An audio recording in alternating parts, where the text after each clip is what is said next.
Hello everyone, welcome to my channel. आज की class में हम पढ़ने वाले हैं क्लास 12 फिजिक्स या फिर कक्षा 12 की भौतिक विज्ञान। इस पे आज हम टॉपिक देखेंगे वैद्युत क्षेत्र की तीव्रता क्या होती है और किसी बिंदु आवेश के कारण वैद्युत क्षेत्र की तीव्रता और वैद्युत द्विध्रुव क्या है और द्विध्रुव आघूर्ण, इन सभी टॉपिक पर आज हम लोग चर्चा करेंगे। वीडियो पसंद आती है तो वीडियो को लाइक करके एक अच्छा सा कमेंट जरूर करना। ठीक है स्टूडेंट, तो क्लास को स्टार्ट करते हैं कि वैद्युत क्षेत्र की तीव्रता क्या होती है। ये टॉपिक आज हम लोग क्लियर करने वाले हैं, इसका स्क्रीनशॉट ले लीजिएगा आप लोग। तो स्टूडेंट्स, जो पहला टॉपिक है हमारा वैद्युत क्षेत्र की तीव्रता क्या है। वैद्युत क्षेत्र की तीव्रता, इसके बारे में हम लोग समझेंगे। वैद्युत क्षेत्र में रखे कोई हमारा वैद्युत क्षेत्र है। वैद्युत क्षेत्र क्या होता है? एक ऐसा क्षेत्र जिसमें आवेश कोई रखा है, वो दूसरे आवेश को क्या कर रहा हो? आकर्षित कर रहा हो और प्रतिकर्षित कर रहा हो। तो उस आवेश के चारों ओर का जो क्षेत्र होता है वो वैद्युत क्षेत्र होता है। ठीक है, तो वैद्युत क्षेत्र में रखे किसी बिंदु पर परीक्षण आवेश पर लगने वाला बल, कोई बिंदु है वहां पे क्या है, कोई आवेश रखा गया है, उस पर हम क्या लगाते हैं? फोर्स या फिर बल लगाते हैं, तथा परीक्षण आवेश की मान की निष्पत्ति को बल लगाएंगे तो उसका मान क्या होगा? थोड़ा बहुत चेंज होगा। ठीक है, तो उसके मान की जो निष्पत्ति होती है वही हमारी वैद्युत क्षेत्र की तीव्रता कहलाती है। इसको हम डिफाइन करते हैं ई से, कैपिटल ई से। कैपिटल ई इक्वल टू होता है हमारा एफ अपान का क्यू नॉट। एफ अपान का क्या होता है? Q not. ये मतलब कि धन आवेश। ठीक है, तो यहाँ पर हम क्या कर रहे हैं? इस पर बल लगाते हैं। क्यू आवेश पर क्या लगाते हैं? बल लगाते हैं। तो इसकी वैद्युत क्षेत्र की तीव्रता क्या होती है? बदल जाती है। देखो ये हमारा क्या है? इंटरप्रोपोर्शनल है। मतलब ये क्या है हमारा? इंटरप्रोपोर्शनल। मतलब कि अगर हम क्यू आवेश पर बल लगाएंगे तो वैद्युत क्षेत्र की तीव्रता क्या हो जाएगी? बदल जाएगी, या तो ज़्यादा हो जाएगी या तो कम हो जाएगी। अगर यहाँ पर ये ज़्यादा होगा आवेश पर लगाने वाला फोर्स, तो इसकी वैद्युत क्षेत्र की तीव्रता वो क्या हो जाएगी?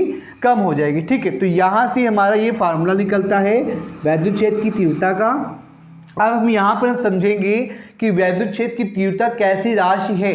तो ये जो है एक सदिश राशि है। ये हमारी कौन सी राशि है? सदिश राशि है। सदिश राशि पता है ना आप लोगों को क्या होती है? ऐसी राशि जिनको व्यक्त करने के लिए परिमाण और दिशा दोनों की जरूरत पड़ती है, तो उसे हम क्या कहते हैं? सदिश राशि कहते हैं। अगर इसका मात्रक निकालना चाहें तो मात्रक यहाँ से आ जाएगा E इक्वल टू न्यूटन पर कूलम। ठीक है, न्यूटन पर कूलम। एक तो मात्रक ये हो जाएगा। ठीक है, अगर मात्रक की पद्धति आप लोगों को पता होना चाहिए कितनी होती है? FPS। ठीक है, M और MKS क्या होती है? MKS। और एक होती है दूसरी CGS, और लास्ट होता है हमारा SI। एक हमारा क्या होता है? SI यूनिट, जो कि 1960 में इसको अपनाया गया था। ठीक है, जब ये हमारी कॉन्फ्रेंस बैठाई गई थी माप तोल वाली, तो SI जो पद्धति थी, जैसे SI में देखा जाए तो बल का मात्रक क्या होता है? न्यूटन। ठीक है, तो यहाँ से बल का एक दूसरा भी मात्रक निकाल सकते हैं। बल बराबर किलोग्राम मीटर पर सेकेंड स्क्वायर। देखो कैसे, अब यहाँ से बीमा भी हम लोग यहाँ से निकालेंगे। ठीक है, तो बीमा निकालने के लिए F बराबर हमारा होता है M में, होता है ना, जहाँ पर M क्या है? द्रव्यमान है। A हमारा क्या है? त्वरण है। A क्या है हमारा? त्वरण या फिर एक्सेलरेशन। ठीक है, तो इसकी बीमा कैपिटल M होती है और ये हमारी त्वरण है, तो त्वरण की बीमा होती है L अपान का T का स्क्वायर। L अपान का क्या होता है? T का स्क्वायर। ये किसकी बीमा है? त्वरण की। ठीक है, L अपान का T का स्क्वायर। T यहाँ पे स्क्वायर है, ये जब ऊपर जाएगा तो ये प्लस वाला किस में चेंज हो जाएगा? माइनस में। प्लस वाला किस में चेंज हो जाएगा? आपका माइनस में। तो यहाँ पर हो जाएगा F इक्वल टू, ठीक है, MLT की पावर माइनस का 2। ये हमारी बीमा निकल के आ गई है बल या फिर फोर्स की, है ना। किसकी बीमा निकल के आ गई? बल या फोर्स की। अब हम लोग की बीमा निकालेंगे Q की। तो Q बराबर होता है हमारा, क्या होता है? Q बराबर IT। Q बराबर क्या होता है? IT। जहाँ पर I बहने वाली धारा है, T क्या है? समय, कितने समय में कितनी धारा बही है। ठीक है, तो यहाँ से I की जो बीमा होती है वो कैपिटल A होती है, और T की पता ही है क्या होता है? T हमारा समय है ना, तो इसकी बीमा क्या हो जाएगी? Capital T। अब दोनों ही मान इस पर रख देंगे तो वैद्युत क्षेत्र की जो बीमा होगी वो हमारी निकल आएगी। देखो यहाँ से E बराबर हो जाएगा एम एल टी की पावर माइनस का 2 और बटे का ए टी, बटे का ए और टी। ठीक है, अब देखो यहाँ पे ये ऊपर जाएगा तो m यहाँ नीचे है ही नहीं, ठीक है, l, ठीक है, और ये t तुम्हारा क्या है, प्लस में एक पावर है ना, जिसकी पावर कुछ नहीं होती उसकी पावर जो है घात 1 होती है, तो यहाँ पे ये प्लस ऊपर जाएगा माइनस, तो t की पावर माइनस का 2 पहले ही था, एक और आ गया, कितना हो गया 3 हो गया ना, और a हमारा क्या है, ये प्लस में है, ऊपर जाएगा तो ये माइनस में, तो a की पावर माइनस का 1, तो ये हमारी बीमा निकल के आ जाएगी वैद्युत क्षेत्र की तीव्रता। ठीक है, वैद्युत क्षेत्र की तीव्रता की बीमा एम एल टी की पावर माइनस का 3 और a की पावर माइनस का 1। ठीक है, आप लोग समझ गए होंगे आशा करता हूँ। फिर भी कोई डाउट होगा तो कमेंट बॉक्स में जरूर बताइएगा, इसको हम दोबारा से एक वीडियो बनाकर समझा देंगे, है ना। तो बीमा किस प्रकार निकाली जाती है, ये तो कक्षा 11 में आप लोगों ने सीखा होगा कि किस प्रकार से बीमा को हम निकालते हैं। ठीक है, तो वैद्युत क्षेत्र की तीव्रता एक सदिश राशि है, इसका मात्रक न्यूटन पर कूलाम होता है, और इसी के माध्यम से हम लोगों ने क्या किया था, इसको बीमा को डिफाइन किया था। और जो पद्धति है हमारी मात्रकों की कितनी है, FPS फुट पाउंड सेकंड, ठीक है, और मास, ठीक है, ये क्या है MKS क्या है, ये किलोग्राम है, ठीक है, ये क्या है किलोग्राम, और ये तुम्हारा लेंथ मीटर की है, और ये क्या है तुम्हारा सेकंड टाइम है। ठीक है, ये हमारा CGS और ये हमारा SI यूनिट, ये सारी यूनिट हैं, इसके ही द्वारा हम लोग क्या है मापन की प्रणाली को अपनाते हैं। और इसको 1960 में अपनाया गया था जब कॉन्फ्रेंस बैठाई गई थी, कौन सी, माप तोल की, है ना, तो SI पद्धति को लास्ट में अपनाया गया था। तो इसको आप लोग नोट कर लीजिए और इसका स्क्रीनशॉट ले लीजिए। अब हम लोग पढ़ेंगे किसी बिंदु आवेश के कारण वैद्युत क्षेत्र की तीव्रता। तो स्टूडेंट्स अब हम लोग समझेंगे किसी बिंदु आवेश के कारण वैद्युत क्षेत्र की तीव्रता का फार्मूला क्या होता है और ये जो है कब यूज होता है। देखो मान लो कि यहाँ पर बिंदु O पर प्लस Q आवेश रखा गया है, ठीक है, हमारा जो बिंदु O है इस पर प्लस Q आवेश रखा है, तो इस प्लस Q आवेश के कारण इसके चारों तरफ एक हमारा परावैद्युतांक के आ जाएगा के, ठीक है, क्या आ जाएगा के। परावैद्युतांक पता है ना, हमने पिछले वाली क्लास में बताया है कि परावैद्युतांक जो होता है, परावैद्युतांक की वैद्युतशीलता और निर्वात की वैद्युतशीलता के अनुपात को ही क्या कहते हैं, परावैद्युतांक कहते हैं। वो के बराबर होता है एप्सिलॉन अपान एप्सिलॉन का नॉट, और इसकी वैल्यू जो होती है 8.85 10 की पावर माइनस का 12 कूलाम, नहीं 12 कूलाम स्क्वायर पर न्यूटन मीटर स्क्वायर। ठीक है, तो हमको यहाँ पर क्या निकालना है, बिंदु आवेश कारण वैद्युत क्षेत्र की तीव्रता, और यहाँ पर प्लस Q आवेश से r मीटर की दूरी पर एक हमारा क्या है, बिंदु P है। ठीक है, अब इसी पे हमको क्या निकालना है, वैद्युत क्षेत्र की तीव्रता निकालना है। ठीक है, तो देखो हमने कूलाम के नियम में पढ़ा था कि अगर दो आवेश, ठीक है, क्या कर रहे हैं, आपस में आकर्षण और प्रतिकर्षण कर रहे हैं, तो उन पर एक हमारा बल लगता है। कौन सा बल लगता है, आकर्षण और प्रतिकर्षण बल। ठीक है, तो ये F बराबर होता है 1/4 पाई एप्सिलॉन नॉट, ठीक है, Q, और देखो यहाँ पे क्या है Q है और यहाँ पे क्या हो जाएगा, ये Q नॉट हो जाएगा। क्या हो रहा है यहाँ पर, r मीटर की दूरी पर एक बिंदु क्या है P है, इसी पे हमको क्या निकालना है, वैद्युत क्षेत्र की तीव्रता, तो ये हमारा Q हो जाएगा और ये हमारा क्या हो जाएगा, Q नॉट। ठीक है, यहाँ क्योंकि बल लगाया गया है तो आवेश के मान में कुछ ना कुछ क्या होगा, बदलाव होगा, निष्पत्ति होगी, तो Q हो जाएगा और यहाँ पे क्या हो जाएगा, Q नॉट अपान का r का स्क्वायर। ठीक है, ये हमने सीखा था कूलाम के नियम में। अब देखो यहाँ पर हमको पता है कि वैद्युत क्षेत्र की तीव्रता E बराबर जो होता है, क्या होता है, E बराबर F अपान का Q नॉट। ठीक है, ये Q नॉट क्या है, एक धनावेश है, जब मान में कुछ बदलाव होता है किसके, आवेश के, है ना।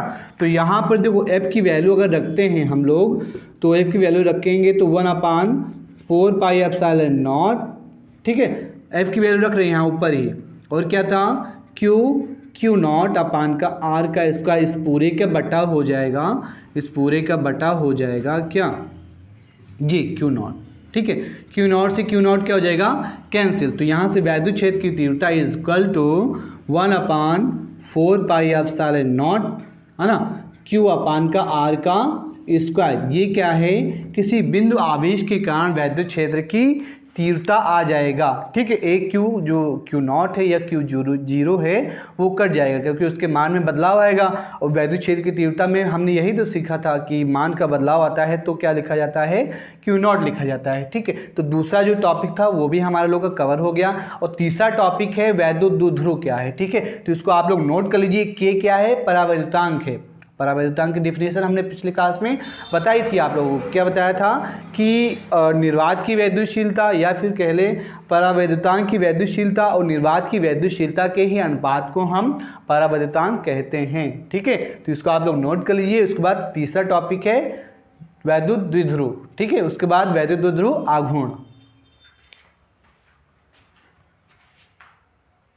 स्टूडेंट्स, अब हम लोग समझेंगे कि वैद्युत द्विध्रुव क्या होता है। ठीक है, इसको हम समझने का प्रयास करेंगे। लिखा हुआ है एक ऐसा निकाय जिसमें दो बराबर क्या है, दो बराबर तथा विपरीत प्रकार के आवेशों को अल्प दूरी पर, ठीक है, अल्प दूरी पर रखने पर, ठीक है, जो बनता है वही हमारा क्या कहलाता है, वैद्युत द्विध्रुव कहलाता है। देखो मान लो कि ये हमारा क्या है, आवेश Q है और ये हमारा क्या है, Q है। ठीक है, Q है और क्या है, Q है। तो यहाँ पे देखेंगे कहा गया है बराबर आवेश है। मान लो कि यहाँ पर 5 कूलाम का आवेश है तो यहाँ पर भी क्या है, 5 कूलाम का आवेश होगा। ठीक है, लेकिन विपरीत प्रकार के आवेश, मान लो यहाँ प्लस है और यहाँ क्या है, माइनस है ना, ये प्लस और ये क्या है तुम्हारा माइनस। ठीक है, ये हमारा क्या हो जाएगा, माइनस। अब यहाँ पर अल्प दूरी पर, दूरी मान लो क्या है, R, दूरी मान लो क्या, आवेश, R कितना मान लेंगे हम, R मान लेंगे। दूरी हम कितना मान लेंगे, R मान लो या फिर इसको मान लो L।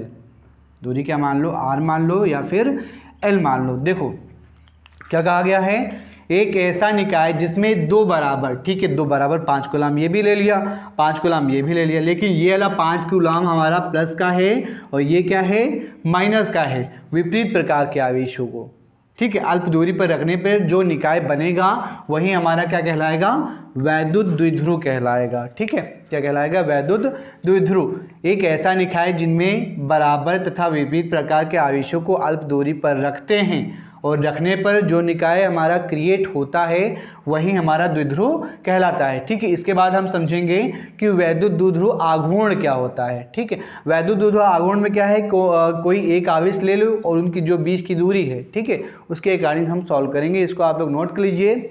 उसके बाद हम लोग समझेंगे कि वैद्युत द्विध्रुव क्या होता है। ठीक है स्टूडेंट्स, अब हम लोग समझेंगे कि वैद्युत द्विध्रुव आघूर्ण क्या होता है। वैद्युत द्विध्रुव आघूर्ण, इससे पहले हम लोगों ने क्या सीखा, वैद्युत द्विध्रुव क्या होता है ना।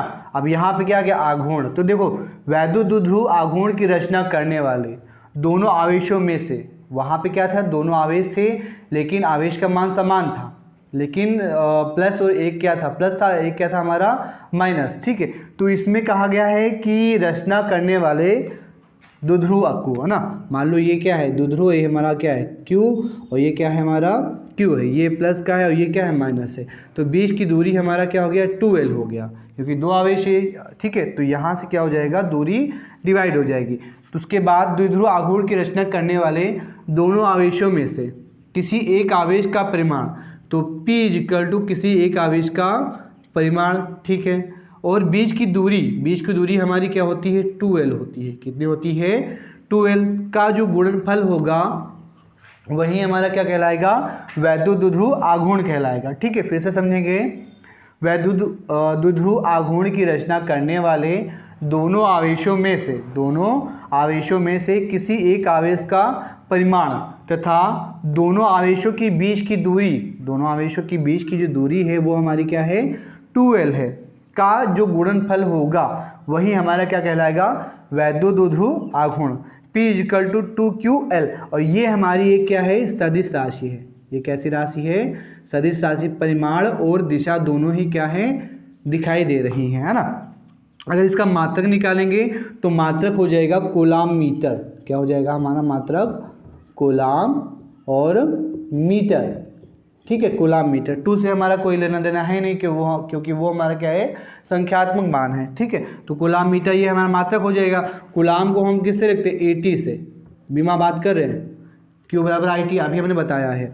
और मीटर को किससे लिखते हैं, L से, लेंथ है ना, तो इसकी बीमा क्या हो जाएगी, ATL, क्या हो जाएगा, ATL, किसकी बीमा, वैद्युतोध्रुव आघूर्ण की। ठीक है, अब इसी के आधार पर हम लोग सीखेंगे नेक्स्ट क्लास में कि वैद्युतोध्रुव आघूर्ण जो होता है, वैद्युतोध्रुव आघूर्ण जो होता है उसकी अक्षीय स्थिति क्या होगी और निरक्षीय स्थिति क्या होगी। दोनों स्थिति में से एक स्थिति हर बार एग्जाम में आती है, घुमा घुमा के उसको देखते हैं, कभी कहते हैं इसका फार्मूला लिख दो और कभी कहते हैं इसका डेरिवेशन कर दो। तो दोनों ही प्रकार से हम लोग समझेंगे कि वैद्युतोध्रुव अगर वैद्युत क्षेत्र में रखा जाता है तो उसकी अक्षीय स्थिति कैसे बनती है और निरक्षीय स्थिति कैसे बनती है। ठीक है, तो क्लास जो 12th है फिजिक्स में हम लोगों ने सीखा कि आवेश क्या होता है और वैद्युत क्षेत्र क्या होता है।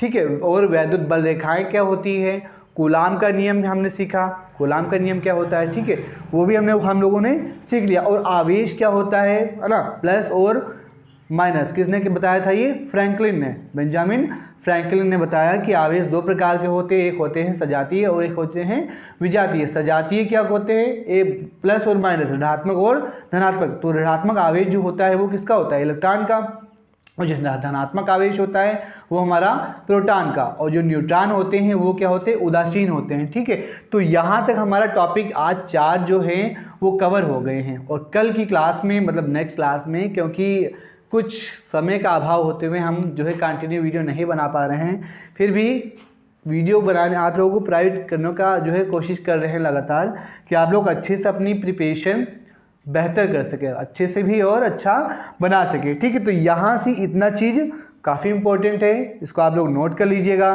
ठीक है, तो स्टूडेंट्स फिर मिलते हैं नए वीडियो के साथ, तब तक आप लोग अपना ध्यान रखें, अच्छे से पढ़ाई करें, है ना, सीखते रहिए, सिखाते रहिए, क्योंकि जब सिखाएंगे ना तो और आपका ज्ञान बढ़ेगा। ठीक है, धन्यवाद, नमस्कार, जय हिंद, वंदे मातरम।